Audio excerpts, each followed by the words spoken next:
Support comes from Missouri Forest Products Association, committed to sustainable and sound conservation of the state's forests, which support more than 41,000 Missouri jobs, resulting in a $10 billion industry. ChooseWood.com. This is St. Louis on the Air from St. Louis Public Radio.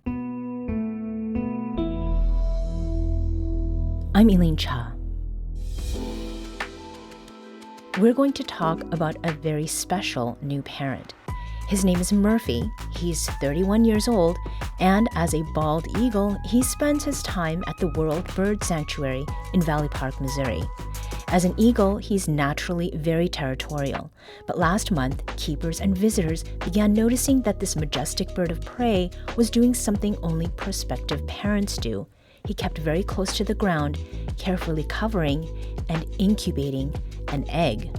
Only it wasn't an egg, it was a rock. The difference didn't seem to matter to Murphy. And now, just a few weeks later, a lot has changed for Murphy, who is happily raising an actual living baby eaglet. Here to talk about the saga and how Murphy went from rock dad to a real dad who rocks, we welcome to the studio the World Bird Sanctuary Executive Director, Roger Holloway. Roger, welcome to the show. Oh, thank you very much. It's a pleasure to talk to you today. Roger, give us a little introduction to Murphy, the bald eagle. How did he come to live at the Wild Bird Sanctuary, and how long has he been with you all there? Murphy has been with us since he himself was a baby eagle. Back when we got him 31 years ago, bald eagles were still endangered federally and here in Missouri. And he was part of a release program that we were involved with up at the Riverlands area, up there in West Alton. And he was sent to us from another facility in Oklahoma, and when he arrived as a baby, he had a broken leg. And that had to be surgically repaired by the veterinarian, which it was. And then he was out at the release site there by the Riverlands, and somehow he managed to break his wing. Oh, boy.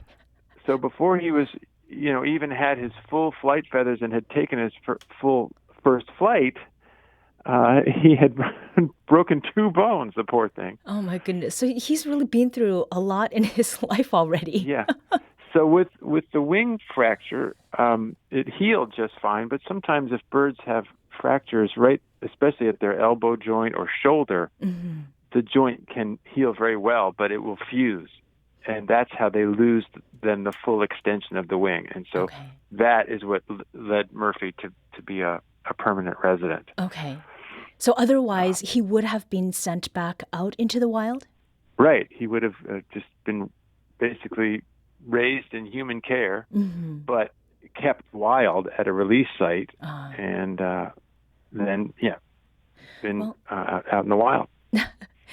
So he has been adding to his story. Let's go back to March 8th. That day, one of your keepers notices that Murphy is nesting on the ground, which isn't unusual.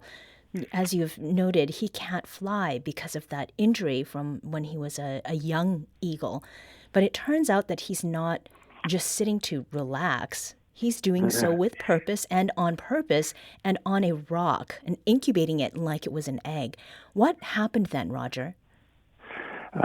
Well, as it sort of progressed along and he became more and more dedicated to his rock, he then became more territorial and aggressive toward the keepers and toward the other eagles in the enclosure. And the nesting site that he chose within the enclosure, of course, was right by the entrance. Okay, that's problematic. and so it came to a point where it was sort of a management issue, and he was able to do his incubation for quite a while, and then if that kind of situation comes up where they get extra aggressive, if we move them, change the location, they tend to quickly can sort of go back to normal after another week or so. Okay. So that's what we did. Now, in the meantime, we have this wonderful coincidence of a young eagle with the nest falling down in Illinois, and the eaglet survived the fall. And we all know here that the best possible parenting for any baby bird of prey is its own kind. Mm-hmm. And so when you have an eagle in nesting mode, that's a good time to try and see if they will make a suitable surrogate parent. Okay, so that was a good time for introduction then. Now, many people were noticing Murphy's strange behavior. Visitors were asking keepers whether he was sick. I believe there was also a sign that was put out by keeper Tess that read, "Is that eagle hurt? If you see an eagle lying down in the back left corner under a perch, that's Murphy. Murphy is not hurt, sick, or otherwise in distress. He has built a nest on the ground and is very carefully incubating a rock. We wish him the best of luck." So it seems like luck was on everyone's side because of that eaglet. And there had been, from what I understand, some thought that maybe this behavior would pass. What happened when the eaglet and Murphy met each other? Well, the Murphy himself, he seemed, a little indifferent. He wasn't aggressive toward the eaglet. He didn't show a ton of interest. He wasn't frightened of it or otherwise. But as it was there and sitting in the nesting platform that we have, Murphy did become a bit more responsive as the eaglet would make its natural food begging calls, which are high-pitched shrieks you might not normally associate with an eagle. Okay. But they have a different voice, different purpose for that when they're young. And that's what they're hoping the parents will respond to. So Murphy had enough nesting tendencies left, even after the move, that he did respond to it.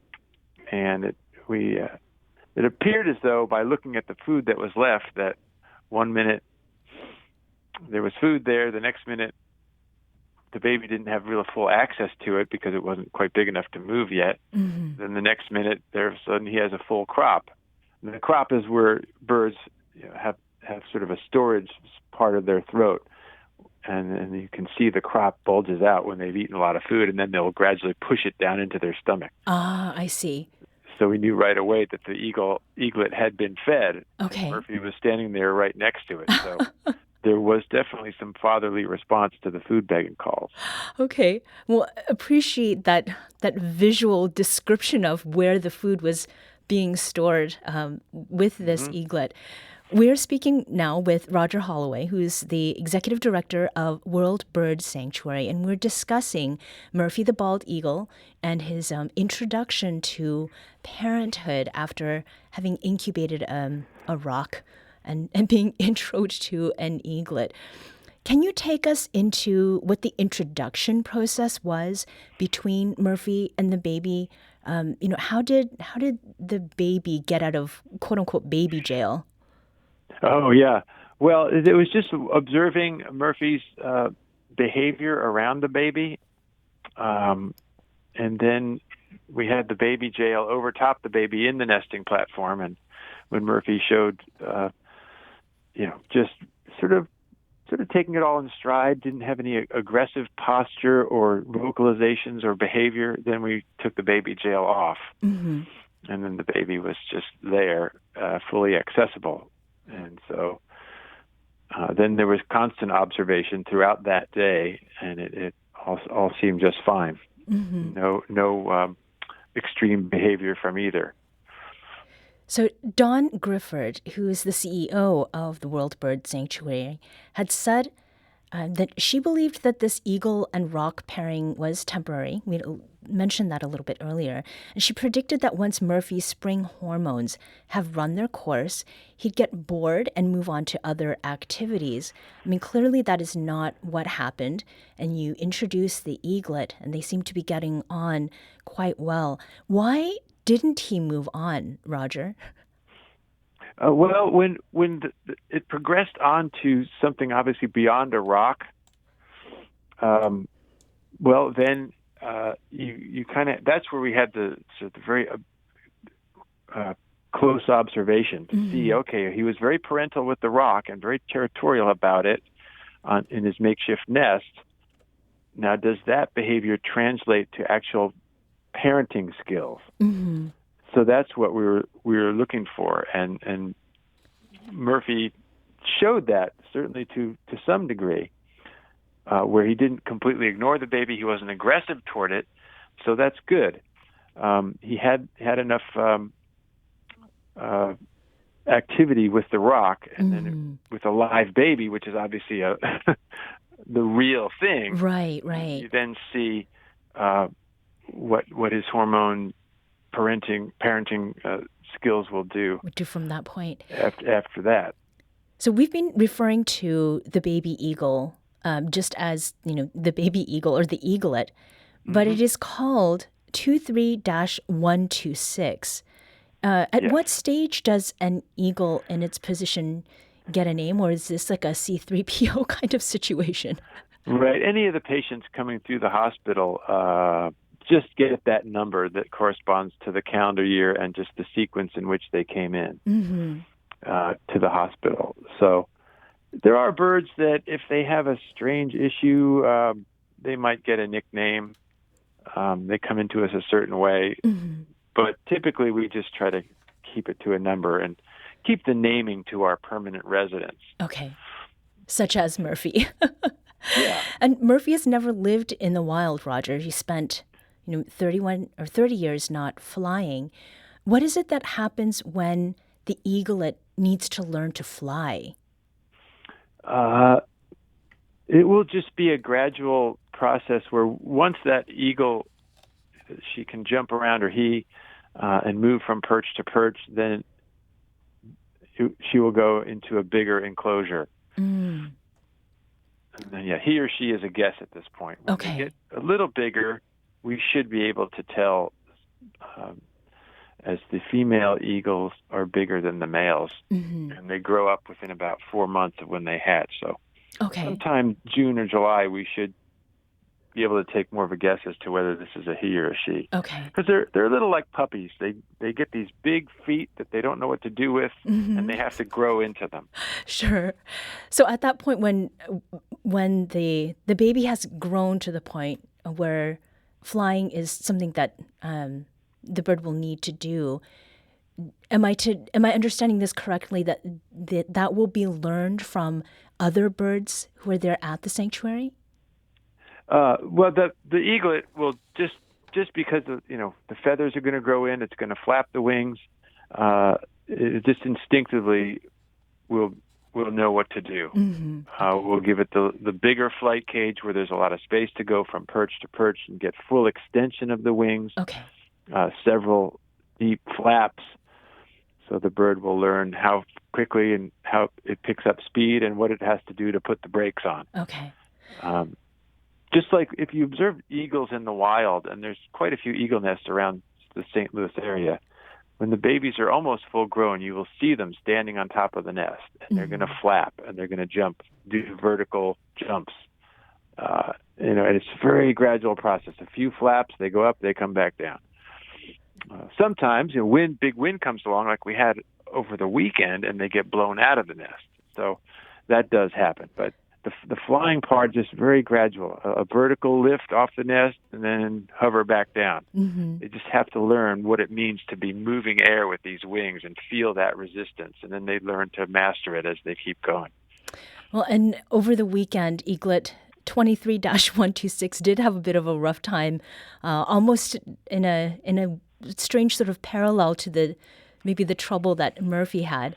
So this question I have to ask as we're wrapping up: what is going to happen with the rock? The rock we still have.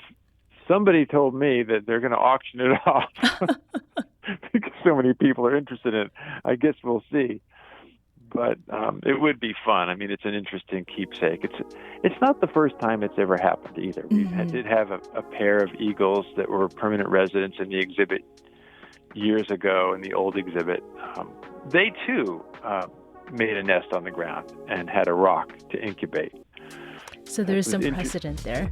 There is a little bit. Murphy, kind of is the first one to do it in quite a long time, and there's more ways to share that and that kind of thing nowadays, but it's not uncommon for eagles to do that kind of thing. Well, we will be following what happens with Murphy. Roger Holloway is the executive director of Wild Bird Sanctuary. Roger, thank you so much for talking with us. Oh, my pleasure. I really appreciate the time.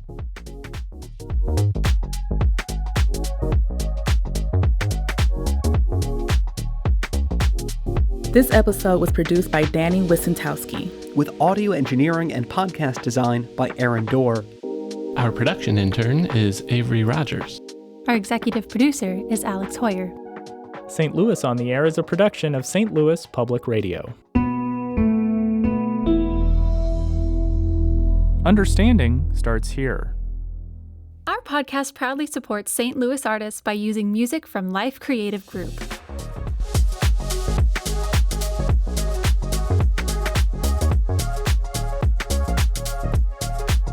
Do you find yourself regularly listening to episodes of St. Louis on the Air? Suggest us to a friend you think might enjoy our conversations, and leave us a review and rating on Apple Podcasts on the App Store. It's the simplest way to help people discover our show. Thank you. St. Louis Public Radio is a member-supported service of the University of Missouri St. Louis.